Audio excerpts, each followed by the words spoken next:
Hello बच्चों, let's read this question. So this question says, in the adjacent diagram, CP represent a wavefront AO and BP the corresponding two rays.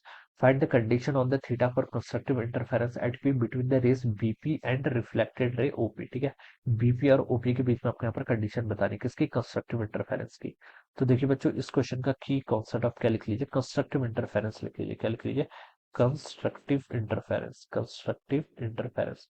This will be the key concept of this question. एक हो जाएगा आपका इस question का की concept.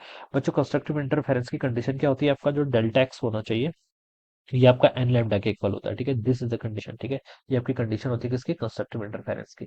और आपको यहाँ पर पाथ डिफरेंस बेसिकली कैलकुलेट करना पड़ेगा। देखिए बच्चों, अगर मैं इस फिगर में देखूं तो यहाँ पर देखिए दो रेज है। ठीक है, ये पी पॉइंट पर आपका क्या कर रही है, इंटरफेयर कर रही है। एक रे आपकी एसी और बीपी। ठीक है, इसके बाद देखिए एसी ने ना, इनके बीच में पार्ट डिफरेंस एक्स्ट्रा आ गया है, CO distance plus OP distance extra travel कर रखी है। ठीक है, फिर जाके आपका पी पॉइंट पर क्या कर रहे हैं, देखिए एसी और बीपी इस पॉइंट तक ये लाइन की अलॉन्ग में बता सकता हूं, दोनों का पार्ट डिफरेंस इक्वल था। ठीक है, दोनों का पार्ट डिफरेंस सॉरी जीरो के इक्वल होगा। लेकिन उसके बाद एसी ने थोड़ी एक्स्ट्रा डिस्टेंस ट्रेवल कर रही है, सी से ओ गया फिर ओ से पी गया, तो यही आपका क्या होगा, आपका पार्ट डिफरेंस होगा। और एक कंडीशन आपकी यहाँ पर और आएगी कि रिफ्लेक्शन भी हो रहा है, तो रिफ्लेक्शन के करस्पॉन्डिंग हमें पता है कि अगर रे ऑफ लाइट के करते रेस रेयर से डेंसर मीडियम की तरफ आपका रिफ्लेक्शन करते हैं, तो आपका पाई का या फिर लैम्डा बाय टू का, यहाँ पर लैम्डा बाय टू का पार्ट डिफरेंस या फिर पाई का फेज डिफरेंस आपको क्या करना पड़ता है, ऐड करना पड़ता है। ठीक है, तो देखिए बच्चों, पहले हम यहाँ पर एक्स्ट्रा पार्ट डिफरेंस कैलकुलेट कर लेते हैं। ठीक है, इस ट्रायंगल में अगर मैं देखूं तो सीओ नहीं, पहले आप ओपी कैलकुलेट कर लीजिए। ये एंगल थीटा, तो बच्चों ये एंगल आप कितना बोल सकते हैं, 90 माइनस थीटा के इक्वल। ठीक है,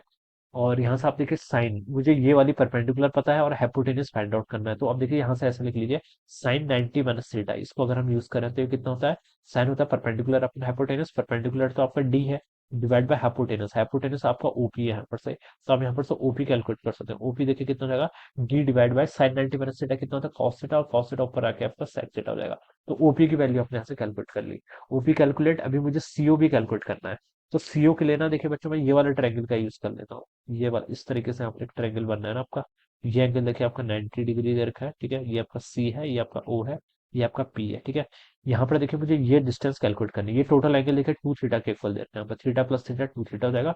और ये ओपी आपने कैलकुलेट कर लिया अलग से। ठीक है, ठीक है, ओपी भी आपने यहाँ पर क्या कर लिया, कैलकुलेट कर लिया।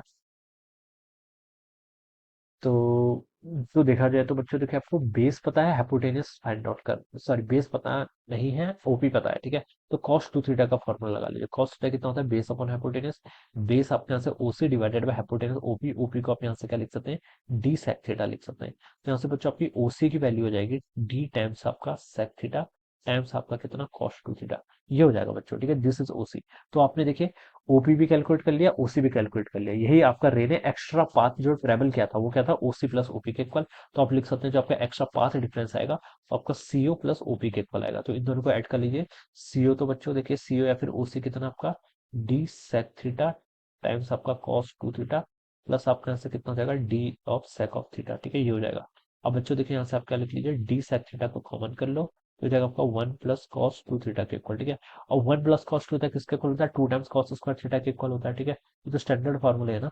तो 1 प्लस कॉस टू थीटा को आप लिख सकते हैं 2 कॉस स्क्वायर थीटा के इक्वल। ठीक है, तो यहाँ से देखिए कॉस सेक थीटा का 1 बाय कॉस थीटा, तो 2d cos square theta divide by cos theta करेंगे तो 2d कॉस थीटा के इक्वल आएगा। ये आपका एक्स्ट्रा पाथ डिफरेंस जो वेव ने ट्रेवल किया है वो आ गया। ठीक है, तो ये आपने यहाँ पर 2d कॉस थीटा के इक्वल ट्रेवल कर दिया। ठीक है, अब कंस्ट्रक्टिव की कंडीशन क्या होती है आपकी, डेल्टा एक्स आपका जो पाथ डिफरेंस वो एन लैम्डा के इक्वल होना चाहिए। ठीक है, हमें देखिए यहाँ पर पाथ डिफरेंस ऑप्शन से पता चल रहा है, पाथ डिफरेंस के टर्म में आपको यहाँ पर कंडीशन बतानी है किसके लिए, कंस्ट्रक्टिव इंटरफेरेंस के लिए। ठीक है, अब बच्चों देखिए, कंस्ट्रक्टिव इंटरफेरेंस के लिए डेल्टा एक्स आपका एन लैम्डा के इक्वल होना चाहिए। और ये देखिए आपकी रे रिफ्लेक्ट कर रही है किसी डेंसर मीडियम से, तो यहाँ पर आपका पाई बाय टू, सॉरी पाई का पाथ फेज डिफरेंस या फिर लैम्डा बाय टू का पाथ डिफरेंस आपको ऐड करना पड़ेगा। ठीक है, तो यहाँ पर से आपका एन लैम्डा, उसमें आप एक लैम्डा बाय टू को और ऐड कर लेंगे। ठीक है, कंस्ट्रक्टिव इंटरफेरेंस के करस्पॉन्डिंग तो आपकी ये कंडीशन है। ठीक है, और यहाँ पर ये रे आपकी क्या कर रही है, रिफ्लेक्ट हो रही है डेंसर मीडियम से, तो लैम्डा बाय टू का आपका नेट पाथ डिफरेंस हो जाएगा, कितना हो जाएगा, लैम्डा बाय टू का नेट पाथ डिफरेंस यहाँ पर आ जाएगा। ठीक है, यहाँ पर आप इसको एन लैम्डा बाय टू भी लिख सकते हैं। क्या लिख सकते हैं, एन लैम्डा बाय टू। ठीक है,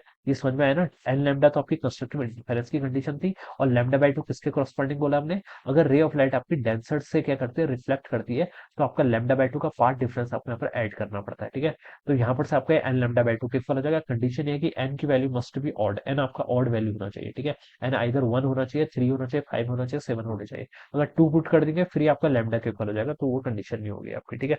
तो बच्चों देखिए यहाँ पर आपकी ये एन लैम्डा बाई टू के इक्वल होना चाहिए। तो यहाँ से आप लिख सकते हैं, देखिए 2d cos थीटा, ये पाथ डिफरेंस किसके इक्वल होना चाहिए, एन लैम्डा बाई टू के इक्वल होना चाहिए। और आपको cos थीटा के टर्म में कंडीशन बतानी, तो cos थीटा हो जाएगा यहाँ से आपका N lambda divided by 4d के इक्वल, ठीक है, ये हो जाएगा। यहाँ पर आपकी एन की वैल्यू देखिए 1357 ही होनी चाहिए। तो ये लैम्डा बाई 4d भी पॉसिबल वैल्यू है, ठीक है। 3 लैम्डा बाई 4d भी पॉसिबल वैल्यू है, 5 लैम्डा बाई 4d भी है। लेकिन आपको देखिए बी ऑप्शन पर देखा तो लैम्डा बाई 4d गिवन कर रखा है, ए पर देखिए 2 लैम्डा बाई 2d बोल रखा है, तो यहाँ पर इवन वैल्यूज अलाउड नहीं होंगे, ठीक है। तो यहाँ पर आपका ये ऑप्शन हो नहीं सकता, सी ऑप्शन अभी नहीं है, डी ऑप्शन भी नहीं, तो बी ऑप्शन आपका राइट हो जाएगा, ठीक है। तो ऑप्शन बी क्या होना चाहिए, इसके corresponding अपने यहाँ से right answer होना चाहिए। So this is how we will solve this problem. So I hope you all understood this concept. All the best and thank you so much.